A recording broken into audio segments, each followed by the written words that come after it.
হাদিসের মধ্যে আছে, নবী সাল্লাল্লাহু আলাইহি সাল্লাম বলেন, এই জমিনে কোন পাপের কারণে, কোন অপরাধ জমিনে হলে আল্লাহ সবচেয়ে বেশি গুসা হয়, আল্লাহর প্রেস্টিজে লাগে, আল্লাহর আত্মসম্মানে লাগে। খোদার কসম, নবী বলছে, কোন বান্দা জমিনে যখন কোন নারী পুরুষ জিনা করে, ব্যভিচার করে, তো আল্লাহর প্রেস্টিজে, আত্মসম্মানে, আল্লাহর গায়রতের মধ্যে সবচেয়ে বেশি আঘাত লাগে।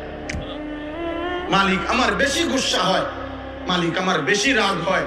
এই জন্য গুসার কারণে নবী বলছেন, আল্লাহই তো বিধান, এই জন্য বলছে, বন্ধু বন্ধু ও জিনা করলো, ও ব্যভিচার করলো আমার জমিনে, ওরে খাওয়াইলাম আমি, ওরে পড়াইলাম আমি, এত বড় কায়নাত দিয়ে আমি তাকে লালন পালন করছি, ওরে আমি বলছি তার জন্য আমি হালাল বিবাহের ব্যবস্থা রাখছি, ওরে আমি বলছি তার স্ত্রী আমি ব্যবস্থা করেছি, ওর যৌন চাহিদা আমি আল্লাহ দিয়েছি, ওই নারী আমি সৃষ্টি করেছি।